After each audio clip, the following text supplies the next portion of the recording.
আসসালামু আলাইকুম। আজিজুল ইংলিশ স্কুলে আপনাদের স্বাগত জানিয়ে আজকের কমপ্লিটিং সেন্টেন্সের চতুর্থ ক্লাসটি শুরু করতে যাচ্ছি। আজকের ক্লাসটি একটু অন্যভাবে নিতে যাচ্ছি। স্টুডেন্টদেরকে না দেখাইয়া শুধুমাত্র তারা যে লেখে এভাবে করতে যাচ্ছি। অবশ্যই আপনারা ভিডিওটি দেখবেন, লাইক করবেন, কমেন্ট করবেন এবং শেয়ার করে দিবেন আপনার বন্ধুদের মাঝে। আর যারা এখন পর্যন্ত আমার চ্যানেলটি সাবস্ক্রাইব করেন না, অবশ্যই সাবস্ক্রাইব করবেন। আচ্ছা, আমরা শুরু করতে যাচ্ছি আজকের কমপ্লিটিং সেন্টেন্স, তাই তো? আচ্ছা, আমরা ইতোমধ্যে কোন পর্যন্ত করছিলাম, কোন নিয়ম পর্যন্ত করছিলাম? আচ্ছা, সিন্স, অ্যাজ, বিকজ, এই নিয়মগুলো আমরা ইতোমধ্যে করেছিলাম। আচ্ছা, তো যে নিয়মগুলো আমরা ইতোমধ্যে করি নাই, আজকের মূলত আমরা ওই নিয়মগুলো দিয়ে শুরু করব। It is time, it is high time, এই নিয়মগুলো হয়েছিল আমাদের। আচ্ছা, তারপর ইফের ন্যায় অর্থ প্রকাশ করে, তা তো প্রথম দিনই আমরা ওই নিয়মগুলো করেছিলাম। আচ্ছা, অ্যাজ ইফ, অ্যাজ দো, এই নিয়মগুলো হয়েছিল, দোয়াল দো হয়েছিল। আচ্ছা, সাজ ডট ডট দ্যাট, আচ্ছা এই ধরনের হয় নাই তো? তো আচ্ছা, তাহলে নাও খাতা কলম নাও, তোমরা খাতা কলম নাও, লেখো। প্রথমে উদাহরণ লিখবা, তারপর আমি এক একটা ব্যাখ্যা করব। লেখো, he is not such a good man. He is not such He is not such a good man. টান দিয়ে রাখো। মাহাদি, তুমি এই বেঞ্চে আসো, এইটা আসো, তাহলে তুমি ভালো লিখতে পারবা। তুমি একা একা তো লিখতে পারবে না। ওই রাফির পাশে আসো, রাফির পাশে আসো। লিখছো, he is not such a good man dash. আচ্ছা, পরের কোয়েশনটি লেখো, he is such a full. He is such a fool that, টান দিয়ে রাখো।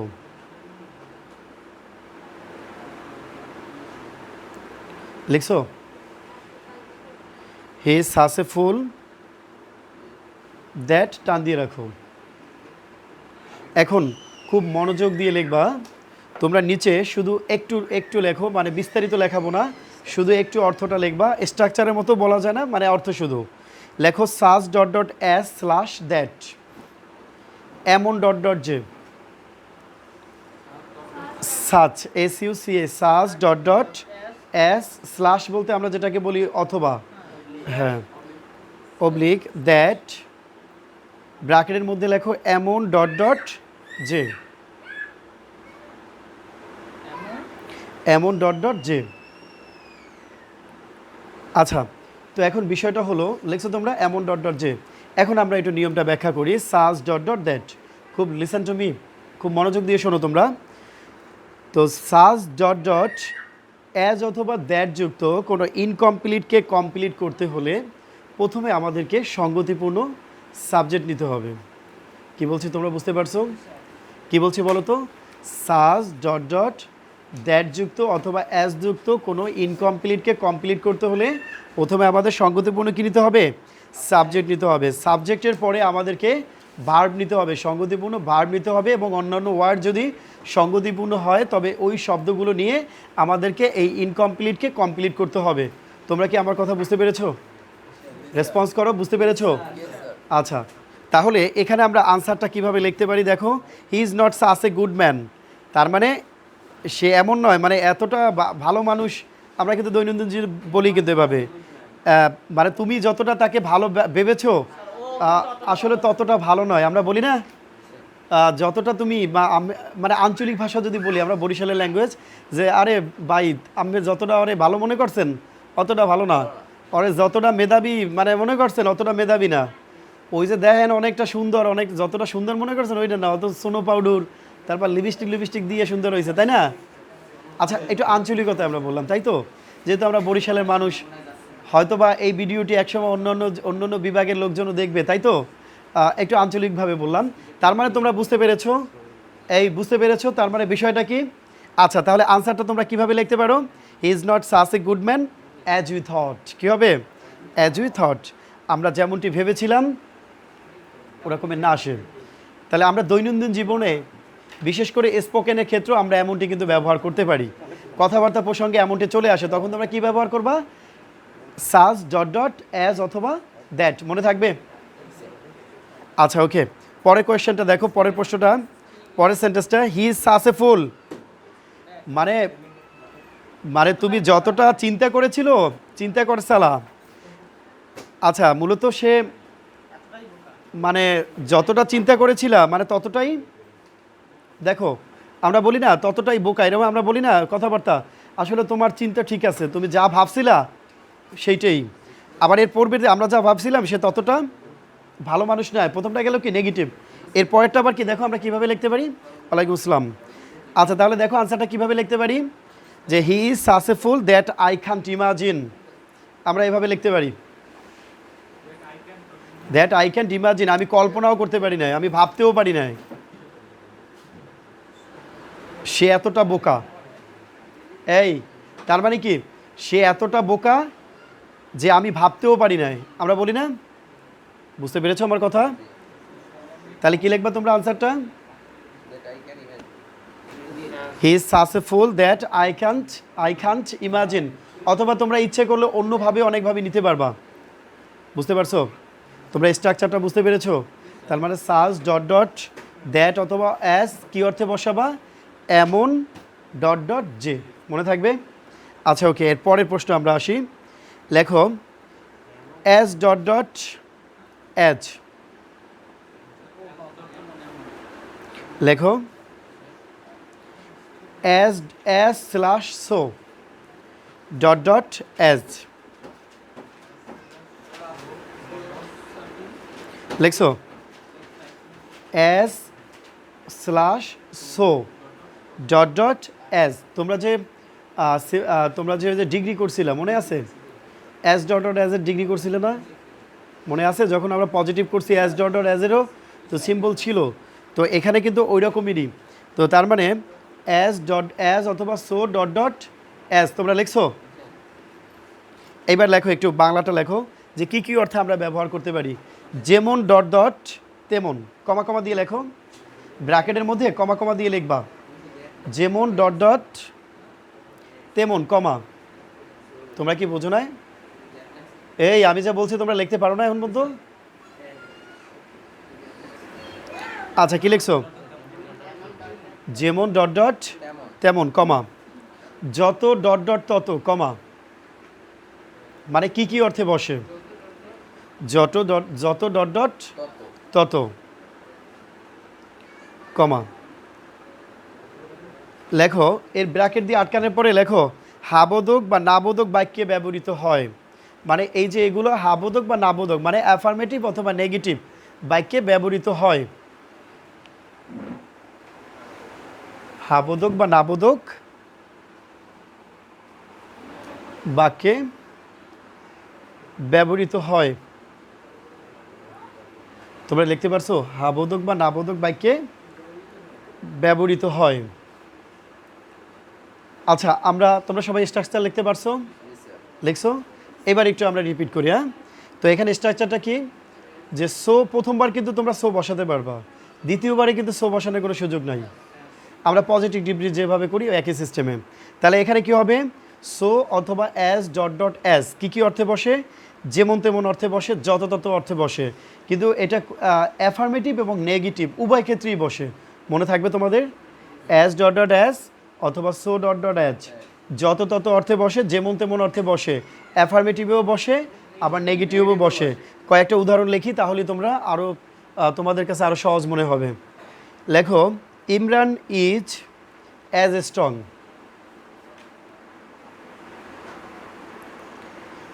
ইমরান ইজ অ্যাজ স্ট্রং, তারপরে ড্যাশ।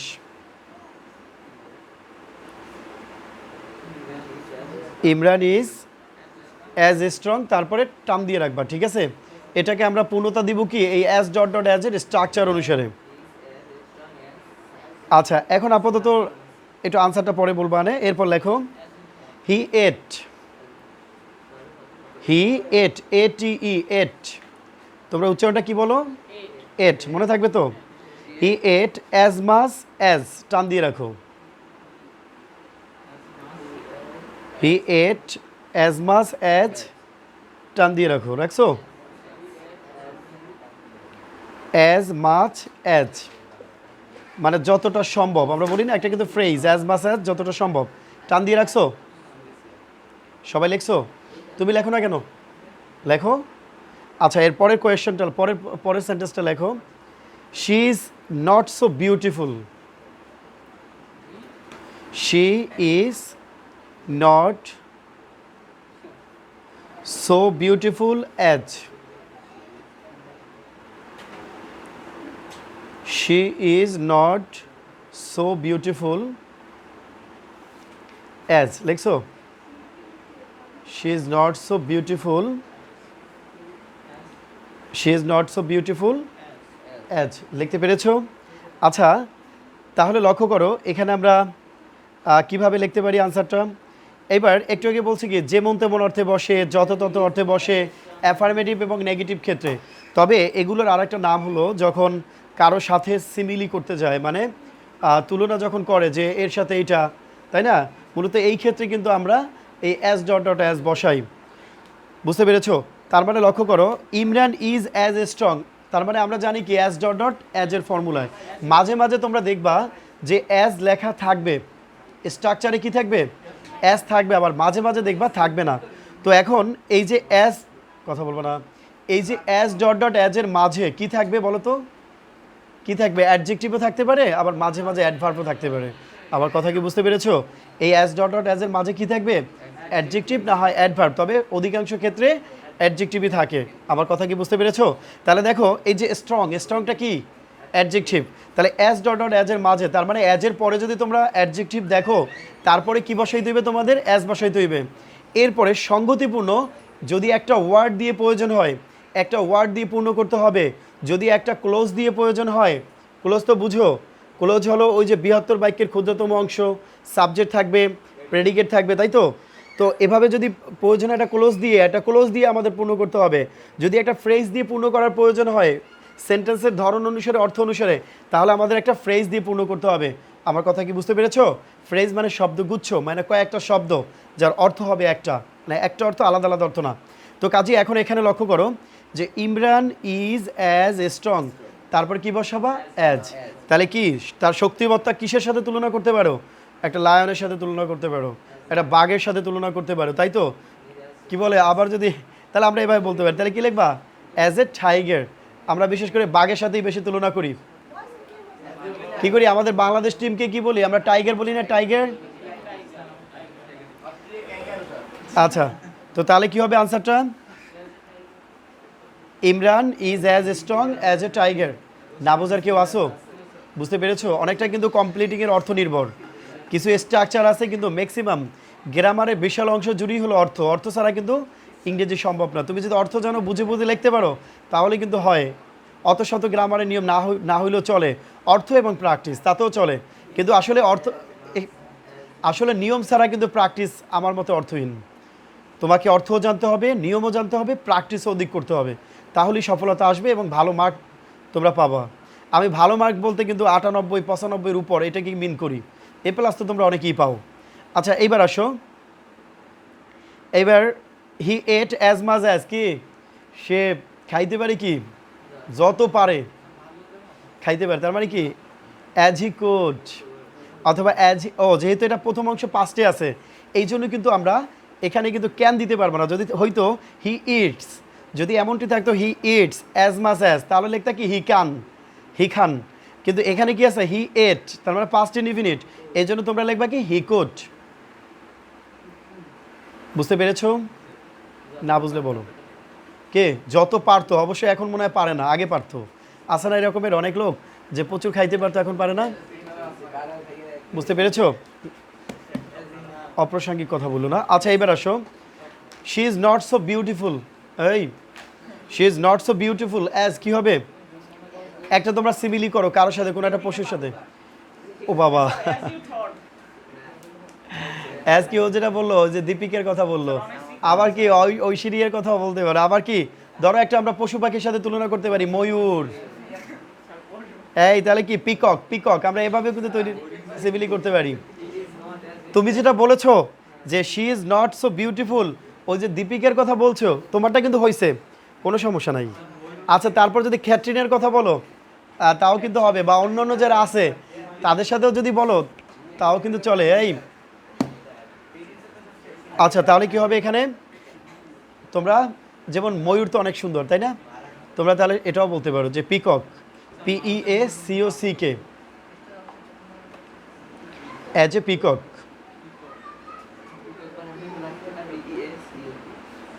লিখতে পারছো? তোমরা কি বোঝো, বুঝতে পারছো? আচ্ছা পরের, আচ্ছা এরপরে দেখো এই 2.2 মানে 2.2। আচ্ছা এই নিয়মের সাথে আমরা অনেক আগে থেকেই পরিচিত, এই জন্য তোমাদের আমি এটা লেখাইতেছি না, তোমরা শুধু এক্সাম্পল লেখো। The man is too old, টান দিয়ে রাখো। হ্যাঁ 2.2 বলতে পারো, 2.2 বলতে পারো, কারণ আমরা টি ইকুয়াল টু কি বলি, 2 বলি তাই না। দি ম্যান ইজ টু, আমি এখন বলতেছি 2 বলি যাতে তোমাদের বুঝতে সুবিধা হয়। The man is too old, টান দিয়ে রাখো। লিখছো? এরপর লেখো হি ইজ টু ডিসঅনেস্ট।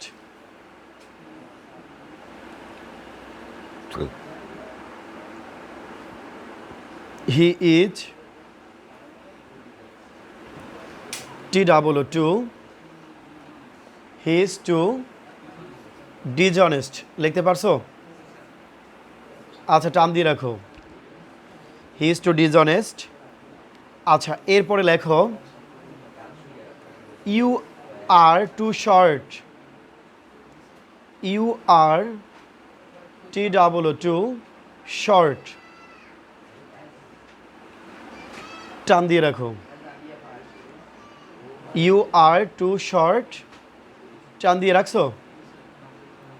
আচ্ছা এরপরে এই ইউ আর টু শর্ট লিখছো, তবে টান দিয়ে রাখো। এরপর লেখো the girl was too silly, SILLY।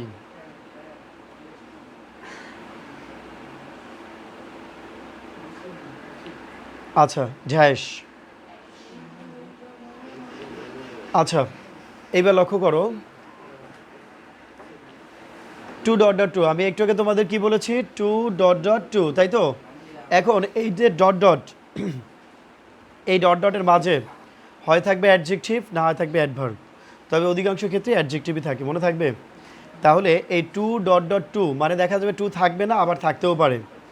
2.2 যুক্ত কোনো ইনকমপ্লিটকে কমপ্লিট করতে হলে 2 এর পরে একটা সঙ্গতিপূর্ণ ভার্ব বসাবো। সঙ্গতিপূর্ণ বলতে সেন্টেন্স যেভাবে ওই অনুসারে আমাদেরকে একটা ভার্ব বসাতে হবে। আমার কথা কি বুঝতে পেরেছো? এরপর যদি অন্যান্য ওয়ার্ডের দরকার হয় তাহলে অন্যান্য ওয়ার্ড বসিয়ে আমরা সেন্টেন্সটাকে পূর্ণ করব। বাট আমাদের প্রধান যে শর্ত সেটা হলো কি, যে 2 এর পরে সঙ্গতিপূর্ণ ভার্বের বেস ফর্ম করতে হবে, এটা কিন্তু আমাদের মূল বিষয়। তাহলে এখানে দেখো the man is too old আছে, অ্যাডজেক্টিভ আছে কিন্তু তাই না। তাহলে এরপরে কি লিখবা, 2 যেহেতু আছে পরে কি আবার 2 বসাইতে হইবে, তাহলে কি বসাবা তোমরা এখানে 2 বসাবা। প্রিন্স বুঝতে পারতেছো তো? আচ্ছা তাহলে 2, the man is too old to. আচ্ছা লোকটি এত বৃদ্ধ কাজ করতে পারে না, লোকটি এত বৃদ্ধ হাঁটতে পারে না, লোকটি এত বৃদ্ধ নড়াচড়া করতে পারে না, লোকটি এত বৃদ্ধ কী দেবা, সে কী দিতে পারে, ও যেটা বলছে খেতে পারে না। তার মানে তোমরা এখানে যাই দিবা, এই তোমরা এখানে যে ভার্বটাই দিবা সঙ্গতিপূর্ণ, ওইটাই কি হয়ে যাবে, নেগেটিভ অর্থ প্রকাশ করবে। বুঝতে পেরেছো? এগুলো হলো সেমি নেগেটিভ। এই তোমাদের নিশ্চয়ই মনে আছে যখন আমি তোমাদের ট্যাগ কোয়েশ্চেন করাইছিলাম, ট্যাগ কোয়েশ্চেন, তখন কিন্তু বলছিলাম যে নেগেটিভ এবং সেমি নেগেটিভ চেনার একটা কৌশল বলছিলাম এভাবে, যে কোনো সেন্টেন্সে যদি মানে কোয়েশ্চেন ট্যাগের মূল সেন্টেন্সে যদি never, no, nothing, few, a few, little, a little, hardly, rarely, barely, scarcely, seldom, 2.2, until, unless এগুলো থাকে, তাহলে ওই সেন্টেন্সটি নেগেটিভ এবং সেমি নেগেটিভ হয়। তবে কোয়েশ্চেন ট্যাগের মূল সেন্টেন্সের ক্ষেত্রে নেগেটিভ করতে হবে কি আমাদের, অ্যাফার্মেটিভ। তাহলে তোমরা লক্ষ্য করো এটা কি নেগেটিভ অর্থ হয়ে যায়। কেমন? এই যখনই এই সেন্টেন্সটা তুমি এভাবে বললা এটা কি সেমি নেগেটিভ এবং নেগেটিভ হয়। আমার কথা বুঝতে পেরেছো? তাহলে আনসারটা কি হবে, the man is too old to work, the man is too old to to work. আচ্ছা, তোমরা বুঝতে পেরেছো? আচ্ছা, এরপরে আসি আমরা। হি ইজ টু ডিসঅনেস্ট, তাহলে কী হবে? সে এত কি, সে ডিসঅনেস্ট, মানে সত্য বলে না, সত্য বলে না। তাহলে কী হবে? To speak the truth. To speak the truth এর কমপ্লেক্স ফর্মটা হলো সো ডট ডট দ্যাট। বুঝতে পেরেছো? এটা হলো simple, to speak the truth. এই বুঝতে পারছো? না বুঝলে বলো।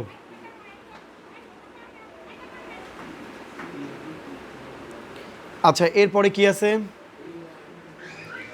ইউ আর টু শর্ট, মানে কি হবে? শর্ট, তার মানে টাচ দ্য রূপ, রূপ ধরতে পারে না, মানে টাচ করতে পারে না, অথবা কি, হ্যাঁ ও যেটা বললো আবার বাস্কেটবলের কথা, এভাবে অনেকটাই আমরা ব্যবহার করতে পারবো। তবে আমাদের নিতে হবে সব থেকে সহজ যেগুলো আছে, আমরা ওগুলো বেছে বেছে নিবা। তাহলে কি লিখবা? To touch the roof, to touch the roof. বুঝতে পারছো? আচ্ছা, the girl was so silly to understand, কী হবে? To understand any simple matter. আছে না এরকমের অনেক মেয়েরা আছে না, যে বুঝেও না বোঝার বান করে, বা বা সহজ বিষয় বোঝে না, এরকমের আছে না? To understand any simple matter.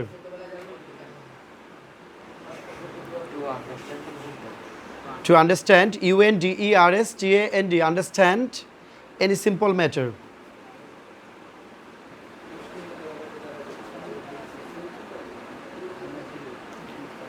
লিখতে পারছো?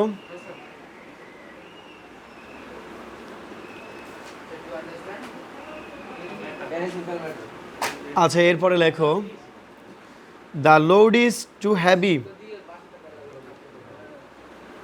দ্য লোড ইজ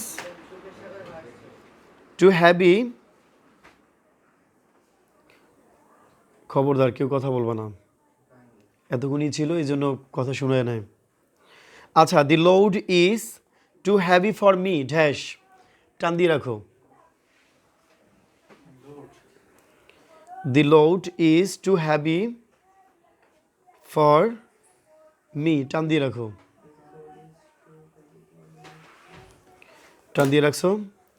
এরপর লেখো the problem was too hard for them, the problem was too hard for them, টান দিয়ে রাখো। HARD, হার্ড, ফর দেম, টান দিয়ে রাখো। লিখছো? এরপর লেখো it is too interesting a matter for, it is too interesting, it is too interesting a matter, it is too interesting a matter for, টান দিয়ে রাখো, এ ম্যাটার ফর। প্লিজ লিখছো? আচ্ছা, it is too interesting a matter for, for, টান দিয়ে রাখো। আচ্ছা, এইবার লক্ষ্য করো, খুব মনোযোগ দিয়ে শোনো। তো একটু আগে আমি বলেছি too dot dot to dot dot too এর কথা বলেছি। মাঝে মাঝে দেখবা এই যে টু ডট ডট টু এর মাঝে অ্যাডজেক্টিভ অ্যাডভার্বের পরে একটা ফর থাকে, মনে থাকবে কি থাকবে? ফর থাকবে। ফরের পরে তোমাদেরকে একটা সাবজেক্টের অবজেক্টিভ ফর্মটা বসাতে হবে, সাবজেক্টের অবজেক্টিভ ফর্মটা বসাতে হবে, মানে সঙ্গতিপূর্ণ। যদি থাকে তো ভালো, না থাকলে তোমাদের বসিয়ে নিতে হবে। যেমন মি, আজ, ইউ, হিম, দেম, হার, তোমরা এভাবে প্রোনোমিনাল অবজেক্টও বসাতে পারো, ব্যক্তিবাচক। কেমন, কি বলেছি বলো তো? মি, আজ, ইউ, হিম, দেম, হার, একসাথে বলো তো, সবাই বলো, একযোগে বলো, মি, আজ, ইউ, হিম, দেম, হার। বলো, আবার বলো। আবার কোনো নামও থাকতে পারে, তাই তো? তাহলে এখানে এই যে ইনকমপ্লিটগুলো দেখো, এরপরে যে অবজেক্টটা থাকবে তারপরে মূলত আমাদের টু বসাতে হবে। ফরের পরে আমরা যে সঙ্গতিপূর্ণ অবজেক্ট বসাবো, তারপরে টু সহ একটা মূল ভার্ব বসাবো, যার বেস ফর্মটা করতে হবে, তাহলেই সেন্টেন্সটা হয়ে যাবে। তাহলে কি লিখবা? The load is too heavy for me, আচ্ছা এটা কি তোমার জন্য বা আমার জন্য কি ভারী? কি হবে? টু ক্যারি, মানে বহন করতে ভারী, তাই না? আমার কথা কি বুঝতে পেরেছো?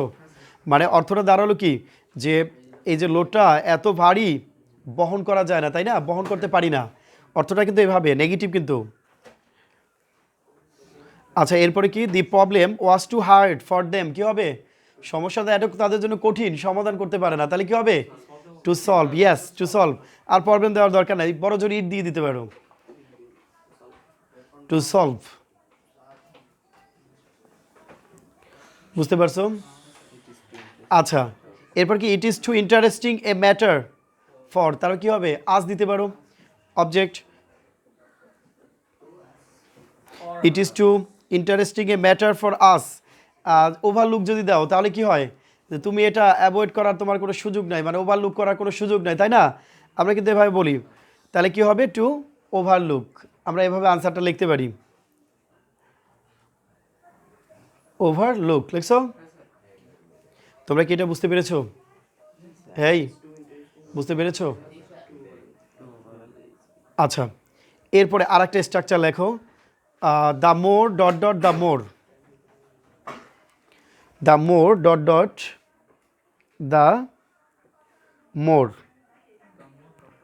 দ্য মোর ব্র্যাকেটের ভিতরে লেখো যত তত, যত ডট ডট তত, হ্যাঁ যত ডট ডট তত। আচ্ছা তোমাদেরকে আমি একটা আর্টিকেলের ছন্দ শিখিয়েছিলাম, তোমাদের মনে আছে? মূলত এভাবে কিন্তু একটা লাইন ছিল যে অ্যাডজেক্টিভের সুপারলেটিভ, নাই তুলনা কম্পারেটিভ, মানে কম্পারেটিভের কাজ কি? তুলনা করা। কিন্তু যখন কম্পারেটিভ তুলনা করবে না, তখন তার পূর্বে দি আর্টিকেল বসে, মনে আছে? অ্যাডজেক্টিভের সুপারলেটিভ, নাই তুলনা কম্পারেটিভ, তাই তো? কি খুব সুন্দর একটা বিষয় না? এর আগের লাইনটা কি ছিল মনে আছে তোমাদের? ট্রেন, বিমান ও আকাশযান আছে যত ভৌগোলিক স্থান। তারপরে কিন্তু বলছিলাম অ্যাডজেক্টিভের সুপারলেটিভ, নাই তুলনা কম্পারেটিভ। তার মানে তোমরা হিসাবটা বুঝতে পেরেছো, একদম সহজ বিষয়। মানে অ্যাডজেক্টিভের পূর্বে মূলত কম্পারেটিভ ডিগ্রি এর পূর্বে আর্টিকেল দি বসে না, দি আর্টিকেল বসে না। এই কিন্তু যখন যত তত বুঝাবে, মানে ওর কাজ তো তুলনা করা, কিন্তু যখন তুলনা করবে না, এই জন্য বলছে নাই তুলনা কম্পারেটিভ, মানে তুলনা করবে না, তখন তার পূর্বে দি আর্টিকেল বসবে, মনে থাকবে তো? তো মূলত তো এই ক্ষেত্রে কি হবে দেখো আনসারটা, dash more you, the more dash the more, তার মানে যত তত। তাহলে আনসারটা তোমরা লিখবে কি, এভাবে আমি একটা ইনকমপ্লিট সেন্টেন্স এখন দেই না, তাহলে লেখো দি মোর ইউ রিড, কমা টান দিয়ে রাখো, the more you read, the more you read, comma, তার মানে কি দি মোর ইউ লার্ন, যতই পড়িবে ততই শিখিবে। তাহলে এটা আমাদের কমন একটা কথা, তার মানে আনসারটা কি হবে? The more you learn,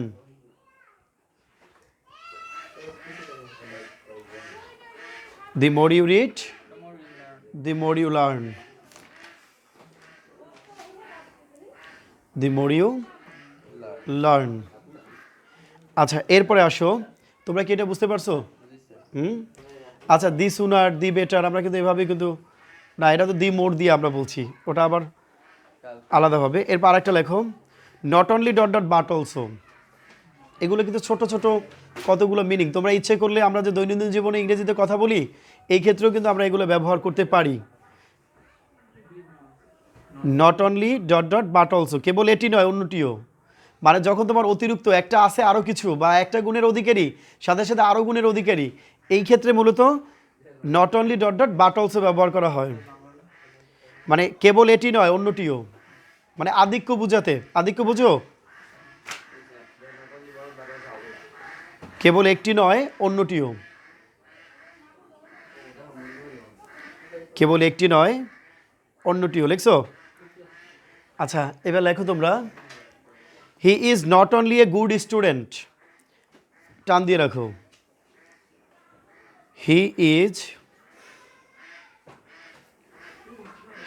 is not only a good student, লিখছো? He is not only a good student, টান দিয়ে রাখো। আমি আর একটা কোয়েশ্চেন দিই, তারপরে আর একটা ইনকমপ্লিট দিতেছি। লেখো he is not only works hard, he is not only works hard, he is, oh sorry is না, আমি একটু ভুল বলেছি, স্লিপ অফ মাই টাং। আচ্ছা, he not only works hard, ওখানে ইজ দিলে তো আমার ওয়ার্কিং দেওয়া লাগতো। He not only works hard, টান দিয়ে রাখো। He is not only, oh sorry he not only works hard, টান দিয়ে রাখো, লেখছো? আচ্ছা, এরপরে লেখো, তার মানে আমরা এই দুইটা পাইলাম। তার মানে কি বলেছে একটু আগে, আধিক্য বোঝাতে, মানে একটি নয় আরও অন্যটিও। এই ক্ষেত্রে আমরা কি করব, not only dot dot but also ব্যবহার করে করে ইনকমপ্লিট সেন্টেন্সকে কমপ্লিট করব। মানে নট অনলি থাকলে পরের ক্লোজটা আমরা বাট অলসো যুক্ত করে ওটাকে কমপ্লিট করব, তাই তো? তাহলে কি লিখবা, যে he is not only a good student, তারপরে but also a good player দিতে পারো, এ গুড সিঙ্গার দিতে পারো, এ গুড ড্যান্সার দিতে পারো, এ গুড স্টোরি টেলার দিতে পারো। কি দিবা বলো, আর কি দিবা? এ গুড ইউটিউবার কি দেওয়া যায় না? হ্যাঁ, এ গুড প্লেয়ার বললাম তো প্রথমেই। তার মানে তোমরা যেটা ব্যবহার করো, বুঝতে পেরেছো? বা ফ্যাশন ডিজাইনার কি দেওয়া যায় না? তারপর কি দেওয়া যায়, অ্যাক্ট্রেস দেওয়া যায়, অ্যাক্টর। ও এখানে আমরা অ্যাক্ট্রেস বলতে পারবো না, কারণ হি আছে। অ্যাক্টর বলতে পারবো, কারণ এখানে পুরুষের কথা বলা হয়েছে এখানে কিন্তু। আচ্ছা, পুরুষ লোক আছে না, ফ্যাশন ডিজাইনার আছে না, বড় বড় ফ্যাশন ডিজাইনার তো পুরুষরাই, তাই তো? তাহলে কি লিখবে এখানে, বাট অলসো গুড প্লেয়ার, অত শব্দ দরকার নাই, বাট অলসো গুড প্লেয়ার। তোমরা কি বুঝতে পেরেছো? বুঝতে পেরেছো? এই তুমি কি কিছু বোঝো? আচ্ছা, এরপরেরটা আসি আমরা। এরপরে হি নট অনলি ওয়ার্কস হার্ড, এই কেবল পরিশ্রমই করে না, বাট অলসো কি করে, ভালো পড়াশোনাও করে, স্টাডিজ ওয়েল। কি হবে, মনে করে আসে না অনেক লোকজন পরিশ্রমী প্লাস ভালো পড়াশোনাও করে, আসে না এরকমের অহরহ আছে। But also studies well, studies বানান কি লিখছো তোমরা? STUDIS, প্লিজ লিখতে পারছো?